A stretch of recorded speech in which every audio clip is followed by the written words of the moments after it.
Hola, buenas noches, Diego.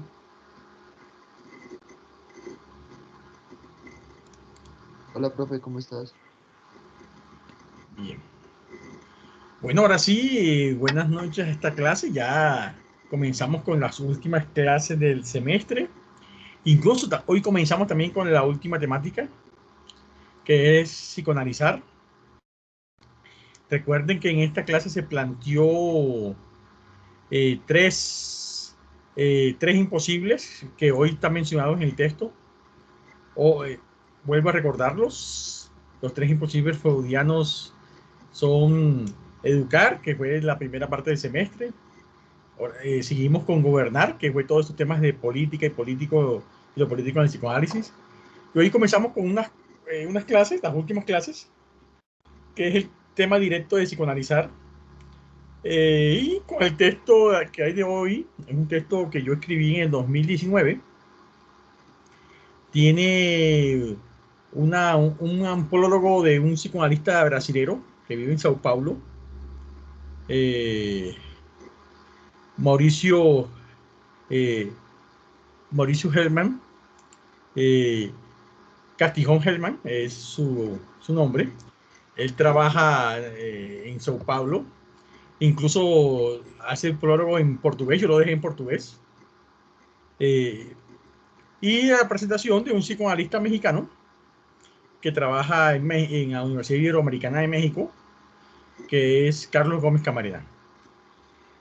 Un libro escrito en 2019 y con algunas cuestiones que yo quería escribir ya en esa época sobre algo clínico, sobre unas cuestiones clínicas, que es lo que plantea el libro. Y hoy vamos a hablar de la misma introducción al libro que yo hago, y con algunos pasajes del... Hay dos capítulos este, eh, dos capítulos que estaban planteados en el tema de hoy. Uno es que la misma introducción y el otro que se llama las demandas de la clínica la demanda es la clínica contemporánea. Voy a comenzar con lo primero, que es la introducción. Así que buenas noches. En esta introducción, ahí quiero plantear de entrada una frase que aparece ahí de Lacan en el seminario 17. Vuelvo a decir, Lacan tiene 26 seminarios de su Lacan. Vuelvo a decirlo, no sé si lo había dicho, pero vuelvo a decirlo para aclarar.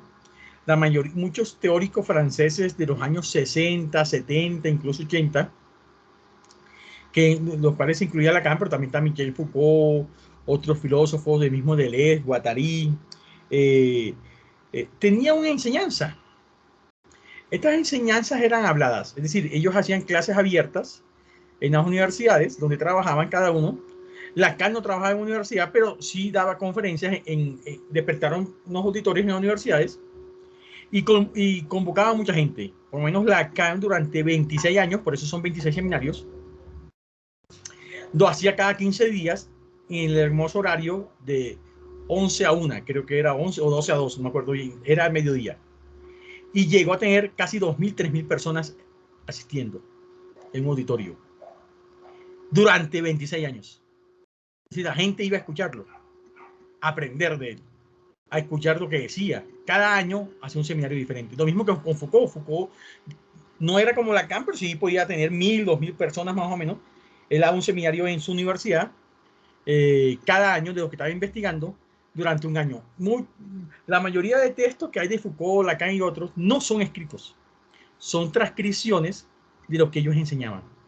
Los 26 seminarios de Lacan no fueron escritos por él, fueron las transcripciones que hicieron de su seminario, de lo que él hablaba. Eh, entonces, eso era otro ambiente. Hoy en día es muy difícil que alguien convoque, así sean 20 personas que no sean obligatorias en una universidad, que tengan que poner una nota para asistir a un seminario. Eh, Así era más o menos la enseñanza de ellos. Eh, por eso ese era un cultivo de un laboratorio de pensamiento, de escritura, de investigación. Hoy en día es muy difícil. Hoy en día es muy difícil convocar a un seminario abierto donde la gente vaya solamente por el deseo de aprender.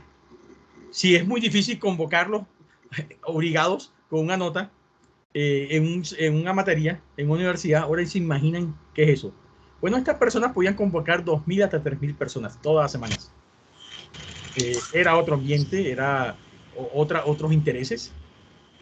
Hoy sería muy difícil hacer eso, aunque todavía hay gente que lo hace, no sé si masivamente con 2.000, 3.000 personas, pero sí hay gente que sigue apostando a unos seminarios abiertos. Esta clase, de cierta manera, ha tratado de tener un espacio abierto, y por eso que durante todo el semestre aquí ha habido personas invitadas que han asistido regularmente a esta clase. No son muchas, pero sí son.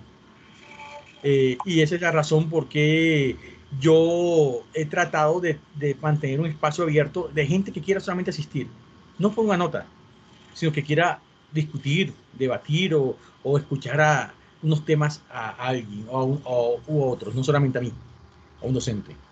Entonces, eso es lo que quería decir, para contextualizar un poco esto.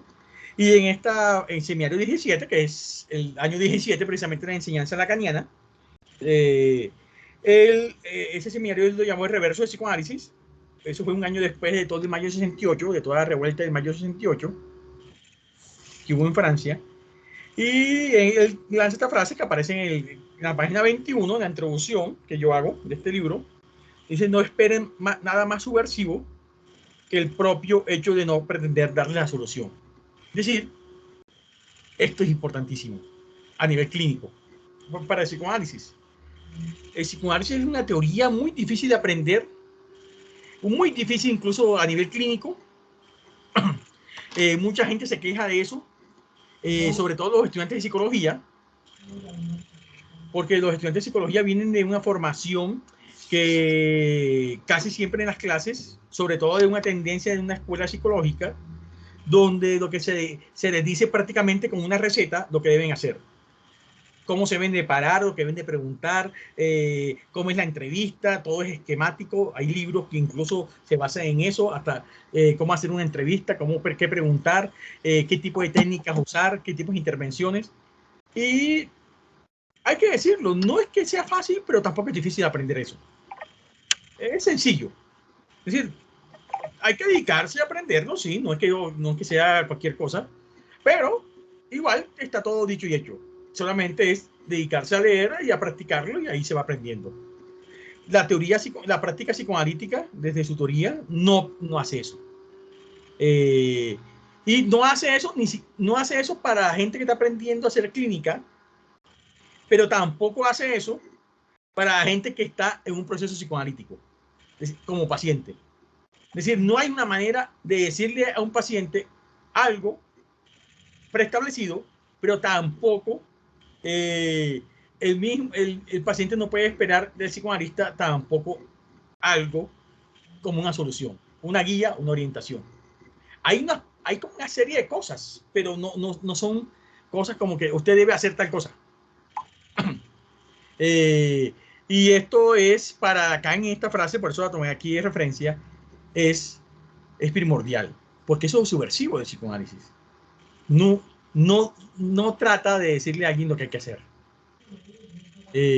Cosa que ya sabemos que va en contravía de muchas propuestas que prácticamente te dicen dos tips, lo que hay que hacer, lo que hay que decir, lo que hay que practicar, cómo ubicarse. ¿Mm? Y hay gente que gana plata solamente vendiendo, diciendo lo que hay que hacer. 5 formas de no sé qué cosa, 10 formas de tal cosa, los 5 caminos para ser feliz y cosas como esas. El psicoanálisis va en contravía de todo eso. Y eso es lo subversivo del psicoanálisis para acá en esta frase que yo tomo acá, en el seminario de G7 reverso del psicoanálisis. Bueno, aquí comienzo en la página 21 a hablar precisamente de los 3 imposibles freudianos, que es lo que se basa esta clase. Yo venía con esta idea hace varios años, cómo hacer un curso sobre esto, y por eso mi propuesta para este año de hacerlo. Aquí lo coloca educar, psicoanalizar y gobernar. Yo le cambié de orden, educar, gobernar. Ahora vamos por el último, que es psicoanalizar.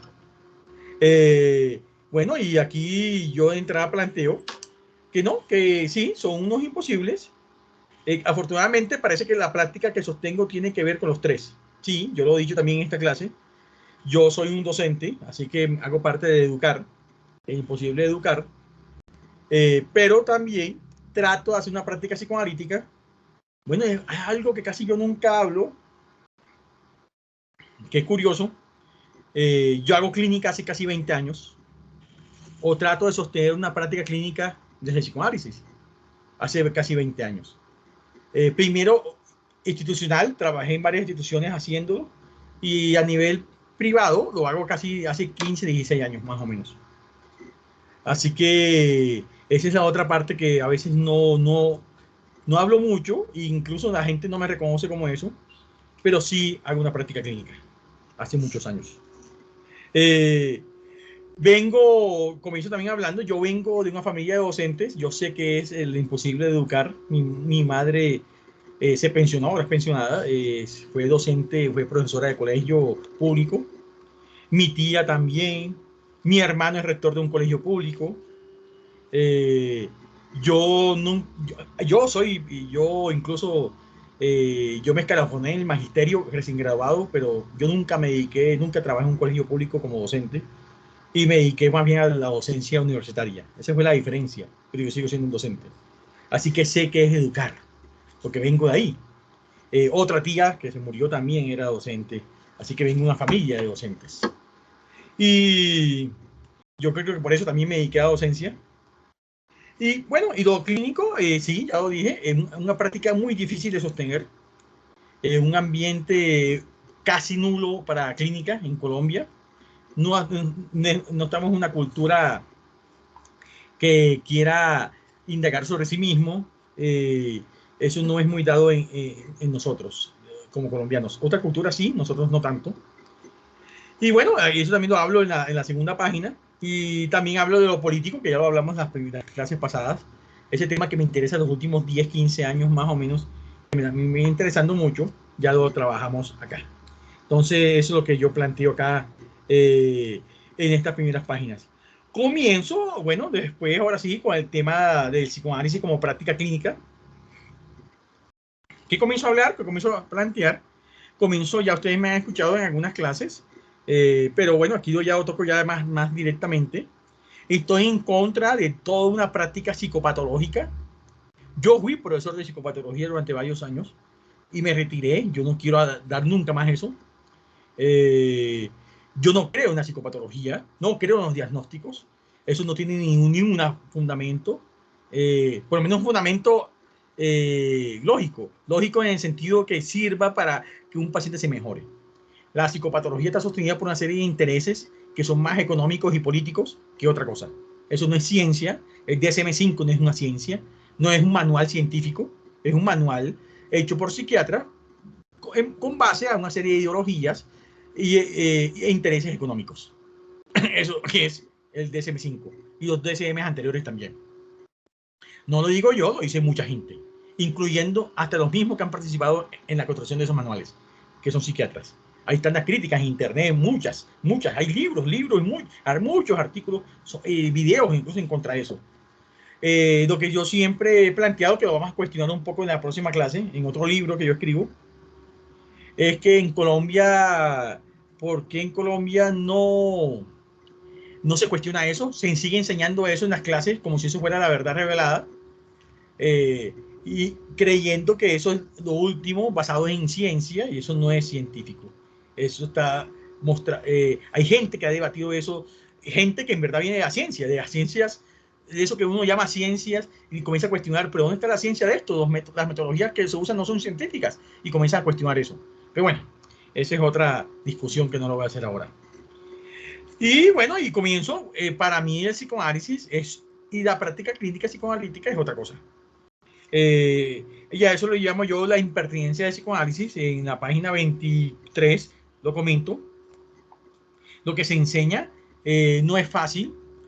Y comienzo también a plantear, es difícil enseñar psicoanálisis en la universidad, que es la discusión que yo planteo en la página 24, porque la universidad, y sobre todo en los programas de psicología, yo que llevo tantos años enseñando en programas de psicología, 20 años ya, casi,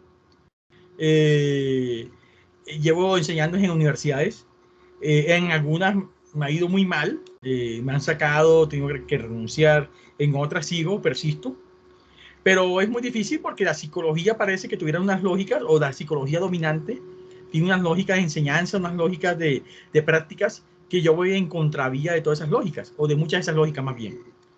Para mí la clínica es otra cosa. La clínica es una clínica de escucha de un otro, sin diagnósticos, sin orientaciones, sin guías, sin pretensiones adaptativas, simplemente que cada quien encuentre su mejor lugar donde estar en este mundo. Claro, tratando de organizar una historia que es inconsciente en cada uno. Eso es lo que yo pienso de la clínica, y ya que hace una labor de escucha y acompañamiento de ese otro como sujeto en ese decir, sesión tras sesión. La psicología que se enseña en las universidades como la cooperativa y otras también, la mayoría, es otra cosa. La clínica es una clínica de un manual, basado en un manual diagnóstico, donde las primeras intervenciones tienen que ser para evaluar, diagnosticar y después intervenir con una serie de técnicas ya prefijadas, que están en unas guías y protocolos que se usan en las clínicas y hospitales. La clínica psicoanalítica es todo lo contrario a eso, todo. Pero bueno, entonces es muy difícil enseñar entonces estas cosas en un programa de psicología cuando tiene esas pretensiones y uno va por otro lado. Entonces mantenerse ahí es muy difícil. Por eso es la crítica que yo hago en la página 25 de los formatos y protocolos, que cada día son más importantes. Ya sabemos a qué ha conducido los protocolos y guías en la práctica médica. Es un desastre. La práctica médica es un desastre.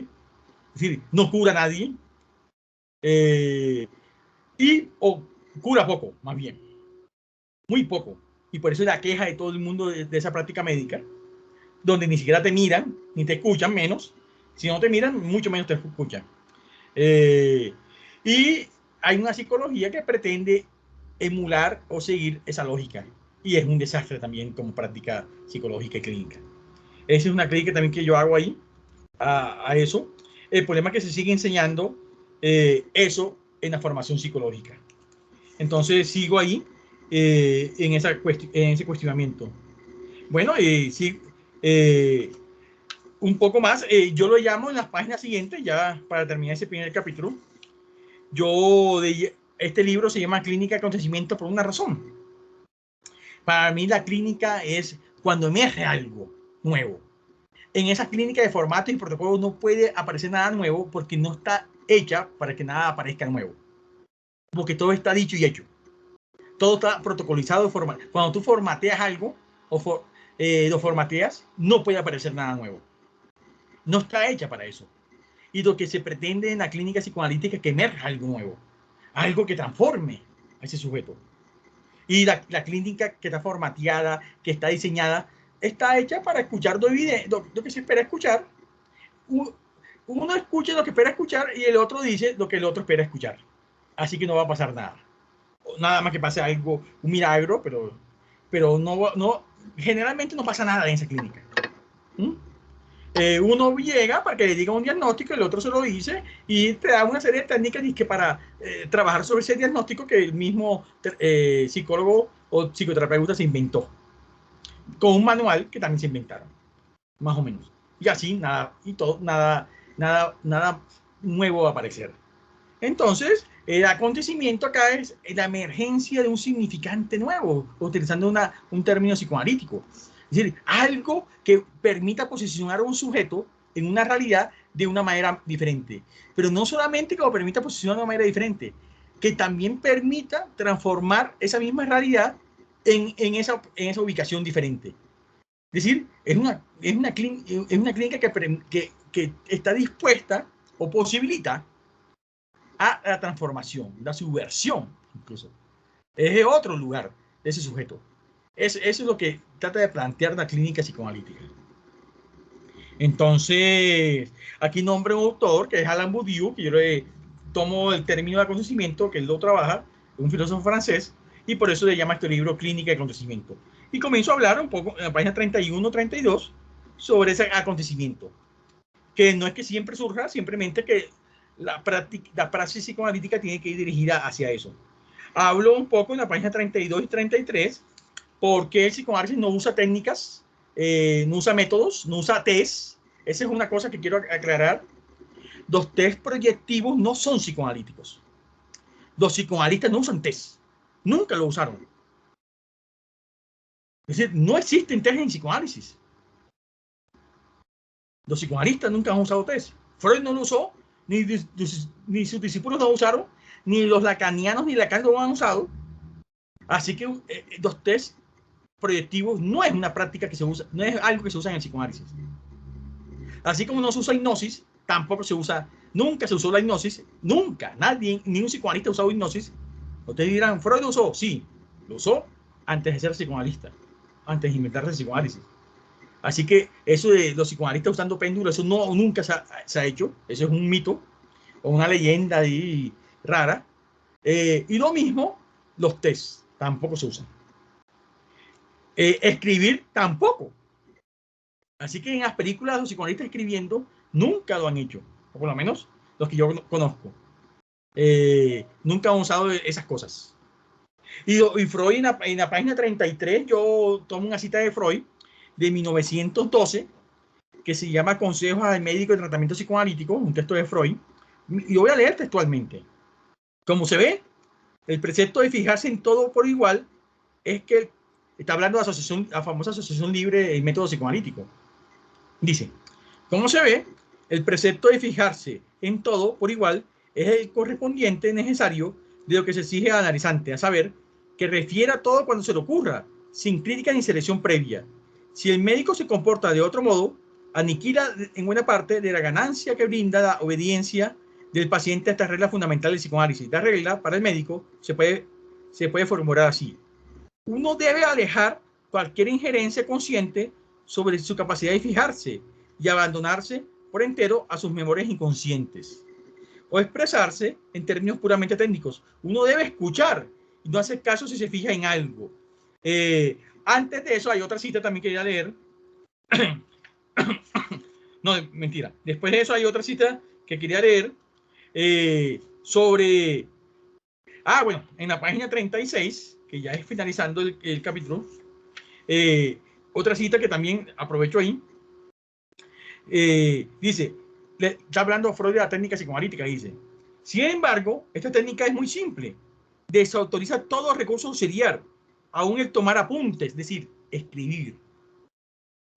Según luego veremos, y consiste meramente en no querer fijarse en nada en particular. Está diciendo lo mismo que anteriormente, que no hay que fijarse en nada en particular, hay que seguir escuchando. Y en prestar a todo cuanto uno escucha la misma atención parejamente flotante, por eso se llama atención flotante, lo que hace el psicoanalista. Como ya una vez la he bautizado, dice Freud. De esta manera, uno se ahorra un esfuerzo de atención que no podría sostener día tras día a lo largo de muchas horas. Evita un peligro que es inseparable de todo fijarse deliberado. Y en tan pronto como uno tensa adrede su atención hasta cierto nivel, empieza también a escoger entre el material ofrecido. Uno fija un fragmento con particular relieve, elimina un cambio otro y en esa selección obedece a sus propias expectativas o inclinaciones. Pero eso justamente es lícito. Si en la selección uno sigue sus expectativas, corre el riesgo de no hallar nunca más de lo que ya se sabe, y si se entrega a sus inclinaciones, con toda seguridad falseará la percepción posible. No se debe olvidar que la más de las veces uno tiene que escuchar cosas cuyo significado solo con posterioridad discernirá. Es decir, no puede haber un significado previo antes de escuchar a otro. El problema es que la clínica que nos enseña en psicología casi siempre es, ya hay un significado para todo. Es decir, tal paciente se dijo algo, obedece a tal categoría diagnóstica. Ya uno lo fija ahí. En cambio, en el psicoanálisis lo que se trata es todo lo contrario. Uno escucha y en esa escucha es que poco a poco el mismo paciente le va a dar sentido a lo que hace, a lo que dice, a lo que comporta, a lo que piensa. Más o menos algo así. Lo que dice aquí es que, según lo vieron, no usa medios auxiliares, es decir, no se escribe, no usa test, no usa nada de esas cosas. Así que ya Freud está planteando aquí en este texto, de los pocos textos donde Freud habla de esto, porque en otros no, lo que medio dice sobre la técnica psicoanalítica es eso, porque en otros textos sí hay una cuestión muy, muy compleja teóricamente que hay que comenzar a entender cómo se hace psicoanálisis. Lo otro que ya para ir terminando este capítulo es Lo de la mirada no se usa de observación, uno no observa comportamientos, lo cual se hace mucho en psicología, observar comportamientos. Aquí lo que se hace es escuchar. Es la escucha. ¿Pero la escucha de qué? La escucha de una historia que tiene unos puntos que se llaman significantes, donde se articula toda la historia de un sujeto. Es decir, ahí es donde hay que escuchar eso, hay que enlazarlo con otros significantes, porque eso hace parte de toda la subjetividad que lleva a pensar, comportarse, percibir, atender, sentir a un sujeto. Esos puntos es lo que hay que escuchar, enlazarlos, tejerlos, es como un tejido. Es por eso que Freud compara en la página 37, ya lo digo, ya compara la labor psicoanalítica con una escultura, más que con una... Dice que la escultura es como quitar cosas y dejar una forma. Y más o menos se la compara con una escultura. Lo dice aquí, incluso en la página 37 yo uso la cita que él hace en su artículo sobre psicoterapia, un artículo de Freud. Lo voy a leer. Dice, la escultura procede per via di levare, pues quita de la pieza todo lo que recubre la forma de la estatua contenida en ella. La terapia analítica, en cambio, no quiere agregar ni introducir nada nuevo, sino restar, retirar, y con ese fin se preocupa por la génesis de los síntomas patológicos y la trama psíquica de la idea patógena, cuya eliminación se propone como meta. Por ese camino de investigación ha hecho avanzar muy considerablemente nuestro conocimiento. Es decir, uno no le dice cosas al paciente. Ojo, no quiere decir que uno no hable, que uno no diga cosas, pero uno no dice cosas para que el paciente, ay, que usted lo que tiene es tal cosa, esto tiene que ver con esto y esto y esto. No, uno trata de no hacer eso. Y si lo hace es para mostrarle lo que ha hecho el mismo paciente. Tratarle como de servir de espejo, mire, lo que usted está haciendo es esto. Pero sin decir, esto significa tal cosa. Usted lo que hace es esto. Usted lo está diciendo así. Ya. Y que el paciente vaya tejiendo sobre eso. Es decir, la clínica psicoanalítica por eso no es una cuestión de yo le voy a decir su diagnóstico, yo voy a decir cómo debe trabajarlo, le voy a decir cómo sale de eso. No, así no es. Así no opera el psicoanálisis. Y bueno, y en la página 38, 39, hablo mucho, ahí se desarrolla todo un trabajo sobre la escucha del dolor, la escucha como el dolor del acontecimiento, ahí hablo un poco de eso, y me voy a detener un poco ahí, en esta casi media hora que llevo, porque no he avanzado al segundo capítulo, simplemente estoy haciendo la introducción al primero. Bueno, los quiero escuchar a ustedes y después sigo con la segunda parte. Hola, ahora sí.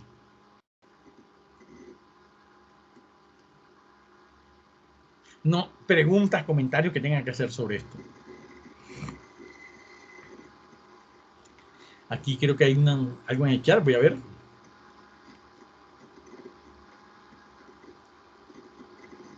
Hola, profe. Hola. Buenas tardes. Profe, yo quería que tú me explicaras un poco más sobre el significante acá en el libro. Dice, un significante es lo que representa un sujeto para otro significante.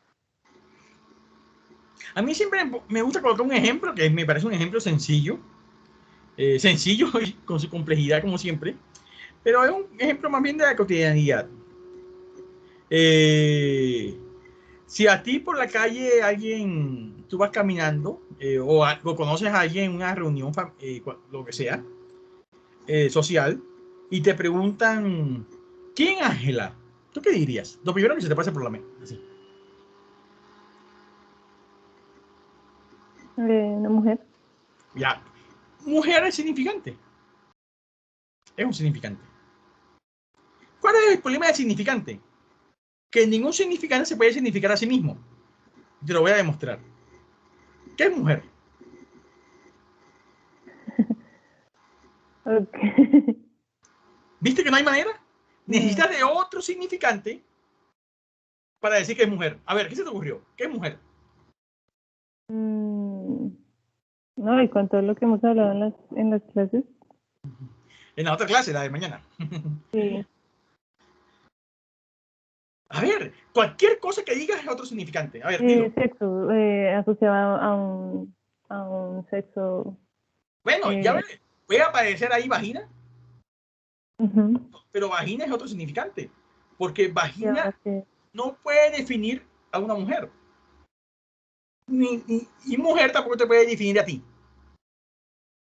Y para definir vagina necesita de otro significante. Y ahí vas armando toda una cadena discursiva donde tú como sujeto te ubicas. Ese significante mujer, ese significante vagina y todo lo que aparezca hace parte de tu historia. Tú te ubicas ahí de una manera diferente a otra mujer. Porque las historias son diferentes. Aunque vagina, a ver, se supone que todas las mujeres tienen vagina.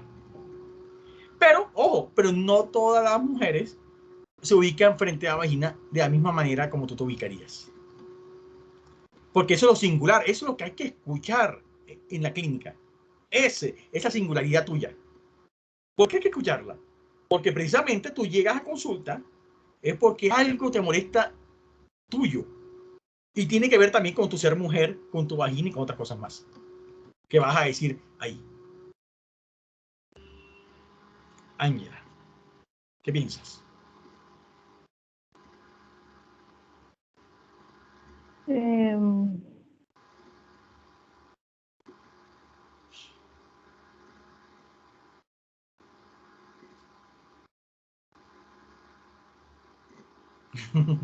No, Más pues o menos. A ver, entonces, sí, sí, sí te en entiendo. Sí, esa frase que parece una cosa, esas frases lacanianas que son tan complicadas a veces, un significante es aquello que representa un sujeto ante otro significante. Tú te ubicas como sujeto, Ángela, entre significante mujer, vagina y otros más. Tú estás entre los significantes. es Y te como ese ubicas transcurrir entre entre otros esos significantes también. significantes. ¿Ah? Es como ese transcurrir entre los significantes. Eso. Claro, tú sigues diciendo, ejemplo, sufrimiento. O, claro, en tu historia tú has asociado mujer, tener vagina, como mujer, significa sufrir. ¿Por qué? Porque en esa historia tuya, ejemplo, te dando un ejemplo, hay todas las mujeres con que creciste sufrieron. Y tú, para identificarte yoicamente, porque yo se informo mediante identificaciones inconscientes, y te hacen ubicar en un mundo, entonces la única manera de ser mujer para ti fue identificarte al sufrimiento. Porque fue lo que tuviste en tu historia. No había otra. Ojo, eso no significa que quieras sufrir. Es que no tienes otra salida que sino sufrir. En tu caso, en esa historia, suponiendo esa historia. Así que no es un asunto de querer. Y se pueden pasar en 1000 congresos, 1000 talleres de pensamiento positivo, de coaching, de todo lo que quieran, que va a ser muy difícil que tú te dejes de identificar al sufrimiento. Y se pueden mirar al espejo 1.000.000.000 de veces y poner al paciente a decirle que mírense al espejo, que si usted quiere ser a sí mismo en un taller de autoestima, que va a ser muy difícil que esa persona deje de identificarse al sufrimiento.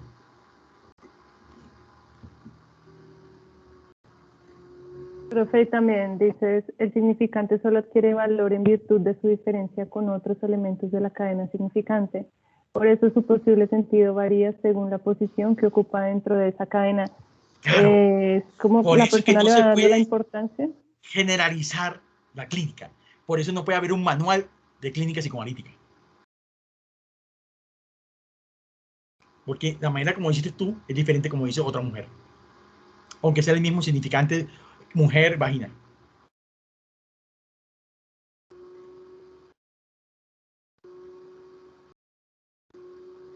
A ver, ¿qué piensan muchachos y muchachas de esto? Sí, María. No, profe, ¿tú te imaginas la cantidad de compañeros que tengo en este momento haciendo práctica clínica y cómo se están sintiendo? Eso es una cosa terrible. Y ¿Por qué? lo pongo aquí a ¿Qué lo colación dices? porque digamos, o sea, es muy cierto lo que dices y ejemplificando un poco lo que decías, tengo una compañera en ese momento que está en práctica clínica y ella dice que se siente terrible porque ella pensaba que le gustaba, ¿sí? Decía, ah, me gusta clínica, tal, y, claro, porque lo vimos en clase en teoría. Pero ahorita lo está practicando, está en ese momento con un paciente, dice que tiene una cantidad de formatos para llenar una cosa terrible. O sea, una cosa absurda, porque es que más que terrible es absurdo. Más encima la tutora que tiene como profesora es humillante, la trata terrible, se supone que tú ya deberías saber eso, porque me estás preguntando, bueno, una cosa terrible. Y pues está muy frustrada, y ella me dice que está bien. Me dice, ¿cómo estás? Bien, está chévere. Yo le digo, pero ¿por qué te mientes? O sea, ¿por qué tienes que mentirte a ti misma? O sea, sabes que no te está gustando lo que haces, sabes que te estás sintiendo agobiada, no estás haciendo algo obligada, o sea, ni siquiera estás haciendo algo que te gusta y tú dices que estás bien. Yo le digo esto, ¿no? Y pues sí, o sea, tenemos esta conversación y ella dice que sí, que ella dice que está bien, ya digo pronto como una costumbre que uno dice, ¿cómo estás? Estoy bien, ¿sí? Pero en realidad no lo estoy. Entonces es algo que entramos en debate mucho y yo le pongo el ejemplo de lo que ella le gusta hacer. Ella es bailarina, ella le gusta danzar y yo le digo, cuando a ti te proponen danzar algo que te guste, no sé, ella le gusta mucho el folclore colombiano, entonces si te ponen a ti con un grupo de bailarines internacionales a ti a bailar, ¿tú cómo te sentirías? Me dice, uy, muy bien, porque sería uno de mis sueños poder bailar con mucha gente delante de un público. Digo, exacto. Si tú estás en ese momento así, imagínate la felicidad que tendrías una sensación mucho mejor, la felicidad sería diferente, te sentirías haciendo algo que te guste, te apasiona. Y en cambio acá, ¿cómo te sientes? No te sientes bien, no te sientes... María Camila, Sí. hay un Entonces, problema, digamos que eh, tenemos como esa discusión. no, hay un problema en las prácticas psicológicas. Hace unos años, no sé a quién se le ocurrió, eso es una historia eh, que todos los estudiantes de psicología tienen que pasar por una práctica clínica. La idea no es que sea mala en sí, pero eso trae un problema. El problema es, ¿en verdad todos quieren hacer clínica? ¿Todos los psicólogos? ¿En verdad ustedes tienen una formación para hacer clínica? Esa es una pregunta. ¿Y qué es clínica? Porque uno también preguntaría eso, ¿qué es hacer clínica? Porque pareciera que lo que se entendió por clínica en esa obligación de que todos, lo digo porque en la universidad cooperativa también lo mismo que en todas las universidades en Colombia, que es una obligación por ley, se les ocurrió que la clínica era una cuestión de evaluar, porque eso es lo que hacen en las prácticas en esos consultorios, evalúa a una serie de personas que llega, a todo el que llega lo evalúan con una serie de formatos, ya por eso está, en los formatos están ya establecidos incluso cómo se debe evaluar.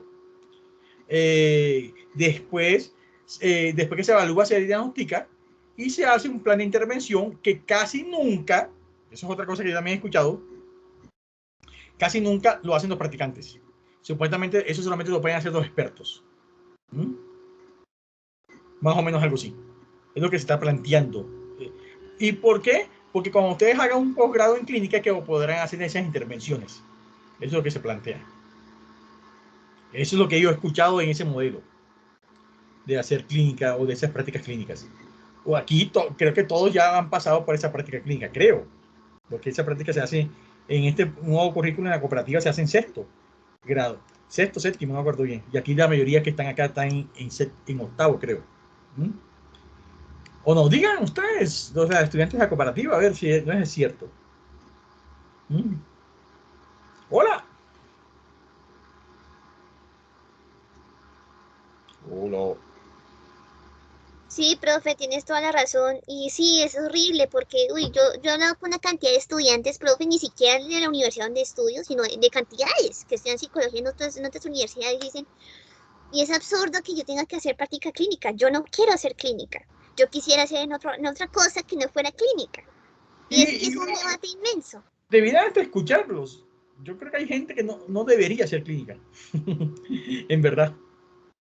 No debería. No solamente porque no quieren, en verdad no tienen los recursos ni teóricos ni metodológicos para hacerla.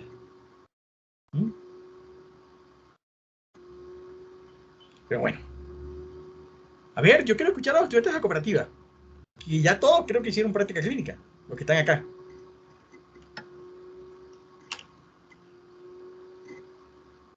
Hola. Hola, profe, buenas noches. Lady, hola. Hola. Pues A yo ver. quiero como comentar acerca de, bueno, la psicología clínica. yo el semestre pasado como que también hice esta práctica. No fue como de mi mayor agrado porque también tuve dificultades tanto como con la docente como con el paciente que se me asignó, pero sin embargo, no, o sea, no, sí siento que la psicología clínica es como la esencia, es esencia como tal del psicólogo, porque no sé, creo que todos debemos tener ese acercamiento y menos mal existen estas prácticas que son estos espacios para poder determinar si sí es lo que queremos, si estamos aptos, si somos capaces, si tenemos las habilidades, lo que tú estás diciendo, como que algunos como que no deberían hacerlo, pero para eso mismo se presentan estos espacios. Pero sí siento que dentro de todos los enfoques o ramas de la psicología, la psicología clínica como que encierra la mayor esencia del psicólogo. Es lo que yo pienso, aunque no sea de mi agrado. Sí, pero hay un problema con eso. Sí, yo te entiendo. Sí, debería, sí, todo pasar por ahí, pero hay un problema. Y es un problema ético. Cuando digo ético, no estoy hablando de código deontológico. Yo no sé por qué confunde siempre código deontológico con ética. La ética para el psicoanálisis es una ética de la escucha. Hay un problema con eso. A ver, tú durante ese semestre, ¿qué hiciste con esa persona?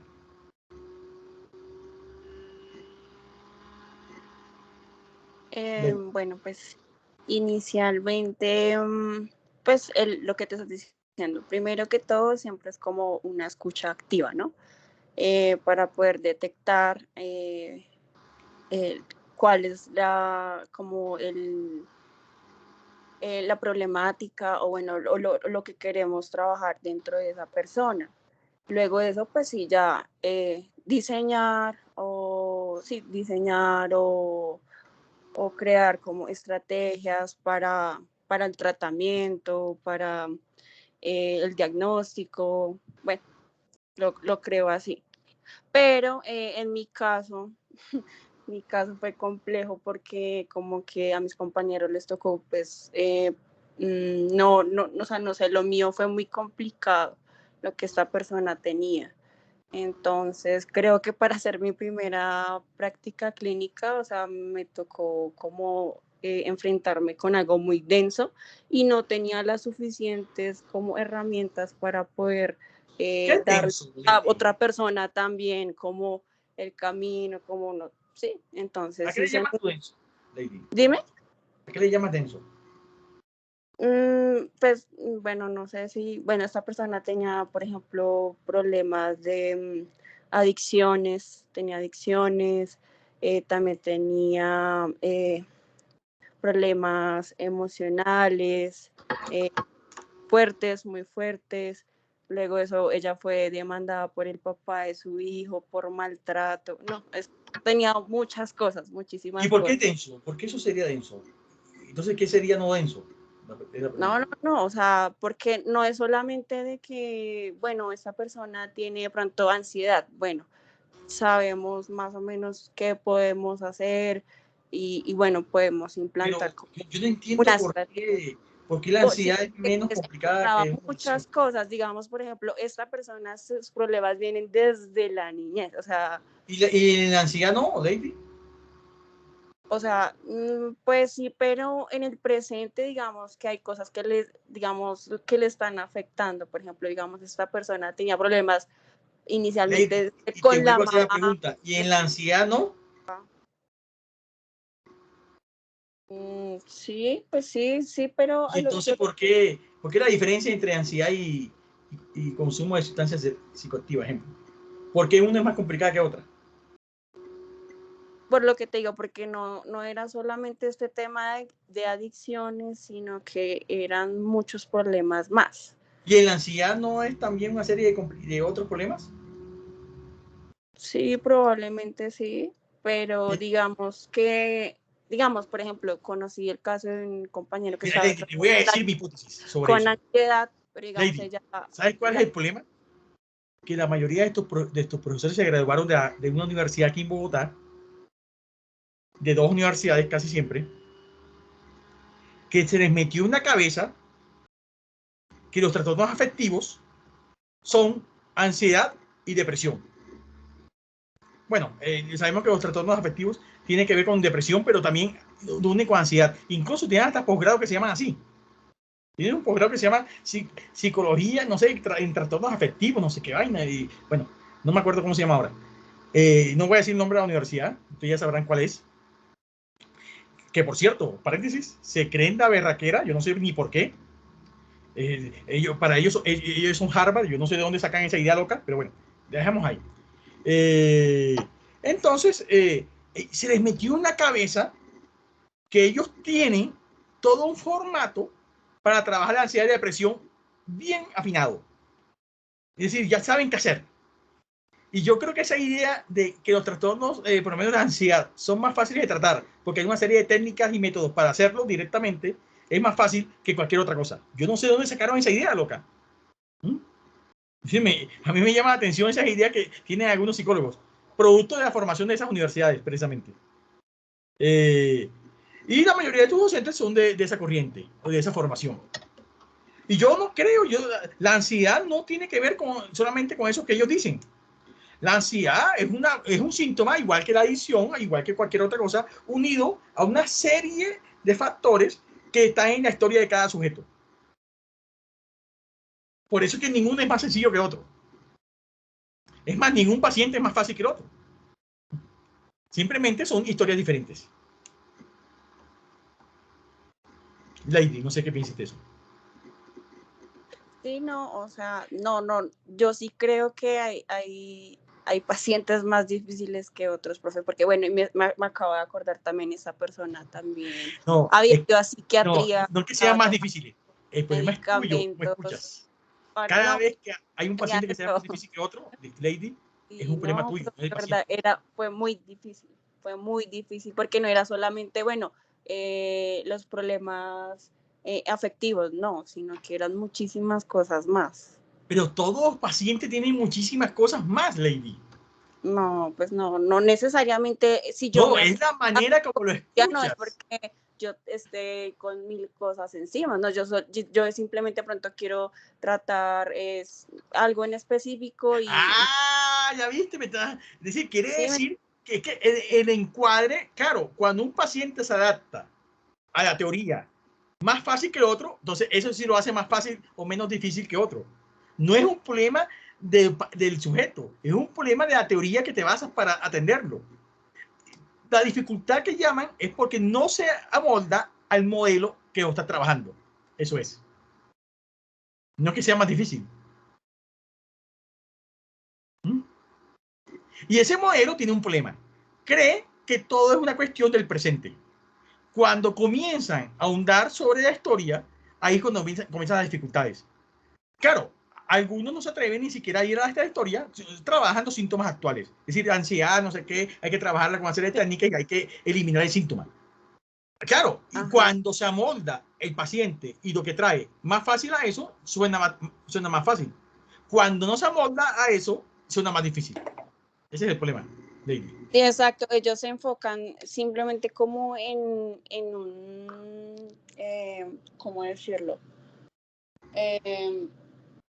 Como en una parte nomás, pero sí lo que dices, como que uno llena los antecedentes y uno redactando esos antecedentes, uno se da cuenta que no, pues, los problemas vienen de bien atrás, pero exactamente lo que tú estás diciendo, no se enfoca es simplemente en el presente y qué es lo que quiere trabajar, y bueno, y esta es como la técnica. Y cuando el paciente nomás dice eso, bueno, sí, chévere, todo funciona más o menos bien, ¿no? Y todo parece fácil. Pero no todo el mundo se adapta a eso, a ese formato. Ese es el problema. No es que los pacientes, no es que hay problemas que no tengan que ver con una historia y otros no. Todos tienen que ver con la historia. Pero hay unos que se adaptan mejor a eso que yo quiero trabajar que otros no. Es un problema del modelo teórico que estás trabajando, no del paciente en sí. Bueno, Ángela, después María. Sí, profe, que no, pues también comentarle a Lady que no es el tema de que sean fáciles o difíciles, porque al final son personas, lo que tú dices son historias completamente diferentes e irrepetibles y no las puedes encasillar en un libro. Eso es lo que hace tal vez que como esa interpretación difícil, que no encuentras cómo encasillarlo. Y, ay, sí, por ejemplo, no sé, polidiagnóstico, mucho, si tú te pones a buscar en el DSM, vas a encajar a la persona en muchísimas cosas de trastornos. Entonces, no es que haya pacientes fáciles ni difíciles, todas las historias son diferentes. Eso. Bueno, María. Sí, profe, o sea, digamos, más que como decirte que sí, que claro, eh, es que sí, o sea, digamos, cuando uno está en el ambiente de prácticas, yo todavía pues no he entrado a prácticas, entraré el próximo año, dentro de un año exactamente, pero hablando con los compañeros y los que están, pues, digamos que sí, o sea, se sienten obligados y obligan, como tú decías, obligan al paciente que se ajuste a la teoría que ellos, que se quiere emitir o que se quiere practicar. O sea, ni siquiera es netamente escuchar al paciente. Es que no hay una escucha en el paciente cuando hay una práctica clínica, ni incluso de esos profesores que se hacen llamar clínicos, no veo que escuchen, porque siento más que es como decir, hola, buenas tardes, ¿qué es lo que tiene? Bueno, entonces ese es el diagnóstico de intervención, esa es la serie de pasos que toca hacer. Obviamente, pues interiormente dice, pues está la teoría que más se asemeja a la situación del paciente, haga esto, esto y esto, y ya. O sea, siento que es más como dar órdenes al paciente de qué hacer, más que escucharlo. Y creo que es algo que se vive mucho en la práctica, también se ve mucho en las clases. Y pues es eso, ¿sí?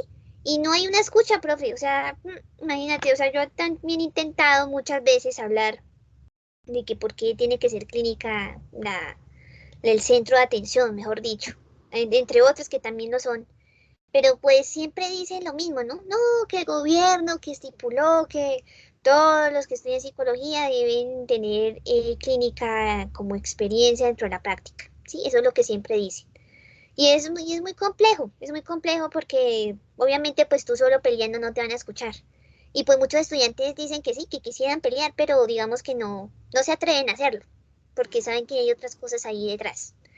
Y sí, es muy denso y no lo hablo solamente de la universidad en lo que estoy, que tú sabes cuál es, sino que también hablo de otros compañeros que también están en otras universidades y que también se sienten igual. O sea, que es una cosa terrible, incluso muchos estudiantes ya está estresado, o sea, ya no quieren saber más de psicología nunca más en su vida, con eso te digo todo, solamente están esperando el cartón de grado y ya, porque es que es increíble, o sea, ellos decían como, no, es que yo sí que a mí me encanta la práctica, la clínica, me fascina, pero llegan a la práctica y olvídate, eso no es lo de ellos, es otra cosa muy diferente, eso sí es así. Bueno, voy a leer la última parte. Jennifer está escribiendo algo, no sé si Jennifer puede hablar. Me sorprende más que ahora que sea un requisito hacer una práctica clínica y que no sea un requisito ir a terapia para graduarse. En la cooperativa durante un tiempo eso fue obligación. A mí tampoco me gusta que sea obligación. Esa idea de que sea obligación irse a hacer terapia, eso también conduce a ciertas cosas que no son muy sanas. Pero bueno, era una buena intención con unos malos resultados. Pero bueno, pero en la cooperativa quitaron esa norma hace unos 5 años, más o menos 5 o 6 años, la quitaron. Duró más o menos esa norma como casi 10 años, que tenían que hacer, para hacer clínica, tenían que hacer 35 horas obligatorias de psicoterapia. Esa era una norma que había en la cooperativa. Hasta el 2015 fue eso funcionó desde el 2008 hasta el 2015, 2016, creo yo, no me acuerdo bien. Y después se quitó. Eso lo viví yo. Sí, Ángela, sí, tú lo viviste. ¿Eh? Sí. Sí, tú tuviste esa obligatoriedad, ¿no? ¿Cómo fue esa Profe, y experiencia? fue ¿Eh? chistoso No, porque, pues, a veces se pervirtió, eso también condujo a unas cosas muy, una cosa que ¿para qué decirlo? A mí no me creo que a mí gustaba me mucho la idea pasó, que fuera obligatorio, sí, sí, creo que Ángela. me pasó lo que tú no quieres decir. Uh-huh. Eh, yo, no sé, como en el momento antes de empezar las prácticas, yo no le veía la importancia, yo decía como, toca. Entonces fui por allá donde bueno, al final salieron como planes para completar las 30 horas, como combos para que saliera más barato. No, y entonces eso por allá condujo resulté a donde cosas. una... Bueno. Y entonces yo le dije a la psicóloga que me atendió que yo pues no quería hacer terapia, que yo quería un certificado y que pues que como hacíamos. Y entonces ella me dijo que nada, que pues si quería hacíamos pruebas. Entonces fue más como una clase de pruebas. Entonces yo hacía un MMPI y luego en la siguiente sesión iba y lo calificaba, luego hacía, no sé, un 16PF, todas las pruebas proyectivas, todas. Ángela, a mí a veces me sorprende esa cosa. Eso es una anécdota para los estudiantes de la cooperativa. Eso pasó durante varios años. Eso se quitó después. Una de las razones fue esa, pero después se quitó. Fue pésimo, profe. Pero Ángela, a mí me sorprende por qué ustedes pagaban por eso. Profe, porque tocaba pagarlas. Sí, pero ¿por qué no pagaban por algo que en verdad les sirviera? No, es que es como esa ignorancia que uno trae porque todavía uno no conoce, o sea, uno está estudiando todavía en la psicología y no le ve como esa importancia que le ve después. Es decir, pues yo llegué a mi si práctica. Ya era obligatorio, ¿por qué no entrar a un proceso psicoterapéutico que en verdad hubiera servido, te hubiera servido algo así? Claro, no sé, profe, creo que también eso está a la juventud. Bueno, son de esas cosas que a veces hacen y yo no las entendía por qué hacían eso. A mí me hicieron varias propuestas muchas veces son varias. Profesor, usted hace psicoterapia, yo le pago 35 horas, yo nunca voy y le pago y me pagaban bien. Hablaban hasta de millones. Y yo decía, pero ustedes ¿por qué hacen esas propuestas tan locas? En verdad, si ya vas a pagar, si es obligatorio, si lo están exigiendo en la universidad, ¿por qué no entras en un proceso en serio? Profe, no sé, Claro. uno es muy joven. Y lo que me pasó después fue que entré a prácticas y en todas las prácticas pues me reventé. Y luego hacía terapia juiciosa porque ya uno le veía la importancia, pero en todas las prácticas me reventé y ahí fue donde dije, yo debía haber hecho las cosas al derecho. Pues al final aprendí. Pero bueno, eso pasó varias veces, lo escuché muchas veces. Bueno, Jennifer. Sí, creo que no lo escribí de la mejor manera porque obviamente una terapia se debe tomar por decisión propia y uno llega en verdad a terapia por sus propias razones y porque uno no está conforme con algo que pasa en su vida. Pero a lo que iba con mi comentario es que me parece muy absurdo que siempre hay como un montón de requisitos para que uno se gradúe como psicólogo y a la final los psicólogos que se están graduando ni siquiera creen en lo que ellos hacen, porque ni siquiera le ven el valor a la terapia, ni siquiera llegan a contemplar la posibilidad de hacer un proceso terapéutico y simplemente, o sea, me da como risa, así como es tan incoherente la práctica que ellos ni siquiera quieren ponerse en esa situación. Para las compañeras mexicanas, buenas noches, bienvenidas. Tenerlas acá. Estamos discutiendo un poco sobre la práctica psicoanalítica. Acuérdense que hoy entramos al tema del psicoanálisis ya como práctica clínica. Y estamos discutiendo un poco sobre la clínica psicológica, la diferencia con la clínica psicoanalítica y algunas cosas que han pasado en las prácticas psicológicas con estas personas aquí. Algunos ya se graduaron hace varios años, otros están por graduarse. Y cómo es la cosa en Colombia. Y estamos discutiendo un poco que durante un tiempo en ciertas universidades en Colombia, incluyendo esta, donde yo trabajo, se exigió unas horas obligatorias de clínica, de psicoterapia clínica para hacer clínica. Eso se quitó hace unos años, se quitó hace como unos 6 años en la cooperativa, por ejemplo, donde yo trabajo. Y estamos viendo los pros y los contras de eso. A mí me parecía una buena idea que terminó mal. Así de simple. Terminó muy mal muchas veces y estamos dando unos ejemplos porque eso no sirvió. Pero que es necesaria, sí. Pero que sea obligatoria, no sé. Esa es la discusión. Estamos hablando de la necesidad por lo menos en el psicoanálisis hay una necesidad de hacer un proceso psicoanalítico, pero no tiene que ser obligatorio. No es una obligación en sí. Nadie te obliga. Es decir, eso no está escrito que tengas que hacerlo. Y yo creo que debe ser así. No está escrito. Porque cuando se vuelve obligatorio, eso comienza a complicarse. Comienza a tener unas cosas que ya vimos ya en que terminó eso cuando se volvió obligatorio. Pero tampoco debe ser algo que se hay que ignorar. Eso es la discusión que hemos tenido hasta ahora. Y iba a decir ya para terminar el primer capítulo del libro que había para hoy. Pero bueno, aquí levantó la mano antes de seguir. Oh, espérense ahí, ¿quién fue? No sé, espérense ahí, ya estoy viendo quién levantó la mano. ¿Mm? Que hable el que levantó la mano. Jacqueline, hola Jacqueline. Hola. Buenas noches, Yo lo Jacqueline. había levantado, pero no sé si alguien más lo levantó. No, Jacqueline, hola, Pero bueno, eres tú. fíjate que justo esta discusión se puso sobre la mesa el último semestre que cursé en psicología acá en la Michoacana. Y había compañeras que decían que sí tendría que ser obligatorio, pero también se puso como en medio del debate las cuestiones, la cuestión económica, que no todos tenían los mismos recursos para sostener un proceso, también el preguntarnos ¿y cuánto tiempo sería obligatorio? Y cosas por el estilo. Y decíamos mucho que al menos era la postura que tenía en aquel entonces y creo que la sigo sosteniendo. Creo que hay un constante exhorto cuando uno pasa por una facultad de psicología a que uno inicie su proceso y se tendría que mantener como un exhorto, pero no como una obligación.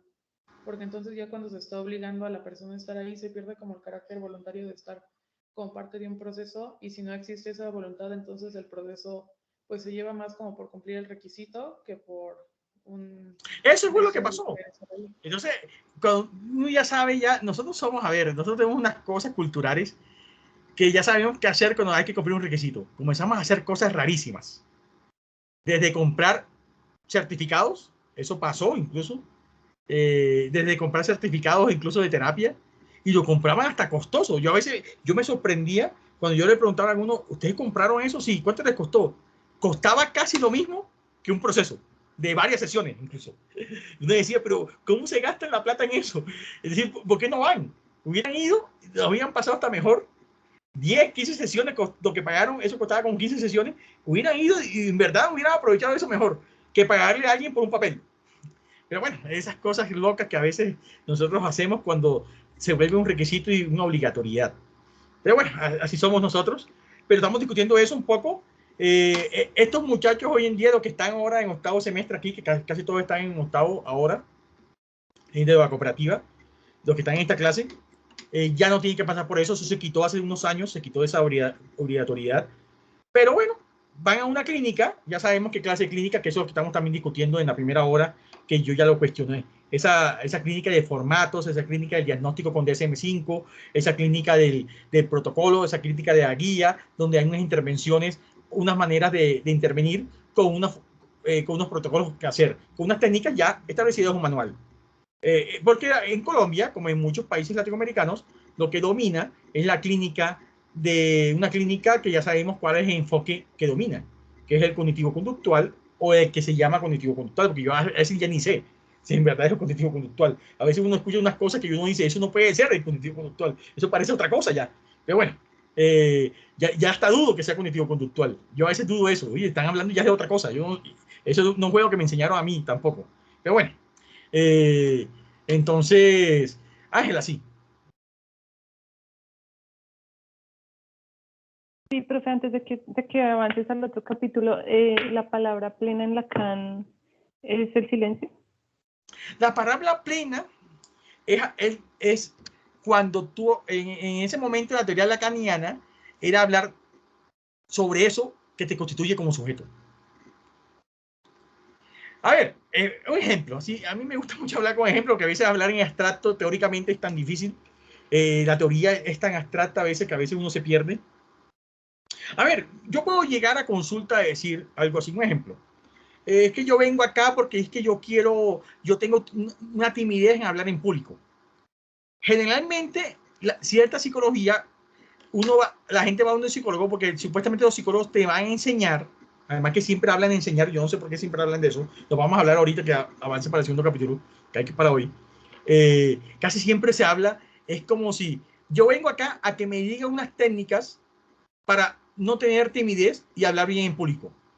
¿Qué generalmente hace el psicólogo? Te ha diagnosticado, usted tiene un problema de timidez, un problema de, no sé, de cualquier cosa relacionada con eso. Y yo le voy a dar unas técnicas para que usted hable bien en público. ¿No? Eso es lo que se hace. Tin, tin, tin. 2, 3, 4, 5 sesiones y chao. Más o menos. O lo que sea. No sé, pueden ser más. O pueden ser menos. A ver, cuando en el psicoanálisis alguien llega con eso, que se llama demanda, con la demanda que yo vengo aquí para que me quite mi timidez de hablar en público, y comienza a echar una carreta de que yo vengo aquí porque es que yo quiero tener un mejor trabajo, porque yo soy conferencista, lo que sea, trabajo en un lugar donde tengo que hablar con el público y yo necesito hablar bien para ganar más plata, es lo que llamaría el psicoanálisis una palabra vacía en ese primer momento de la teoría lacaniana. Todo eso es una carreta. ¿Mm? Es decir, caer ahí, escuchar eso, lo que uno buscaría en un psicoanálisis es que el sujeto no es que hable de su timidez, no es que hable de su carrera, de que tiene que hablar bien en público para ganar más plata, todas esas cosas. Sí, todo eso, sí, es la vida de cada quien. Pero eso no es lo importante en el psicoanálisis. La palabra plena más bien se remite a qué es lo importante en un psicoanálisis. Es un sujeto y su verdad. Esa es la palabra plena, Ángela. No es que la timidez, no es que hablar bien en público, nada de esas cosas es. Ángela. Vale, profe, sí, ya comprendo. No es este motivo de consulta, sino lo que en realidad es el problema que lo trae a consulta o lo trae a ti. Lo que pasa es que llegar, a veces es muy difícil que un paciente llegue a otro, porque la gente no quiere saber otra cosa. A ver, yo he tenido mucha gente que me consulta y a primera sesión me dicen, ¿sabes qué? A mí no me gusta esto. Yo vengo aquí que en verdad que usted me diga cómo hablar bien en público y ya. Dígame unos tips, si no lo tiene, me voy. Bueno, sí, señor, pues se puede ir, señor, se puede ir. Y que aquí no vamos a hacer eso. No, y la gente se va y ya no vuelve ya. ¿Mm? Y no vuelve. Entonces, bueno, sí. Eso quería también como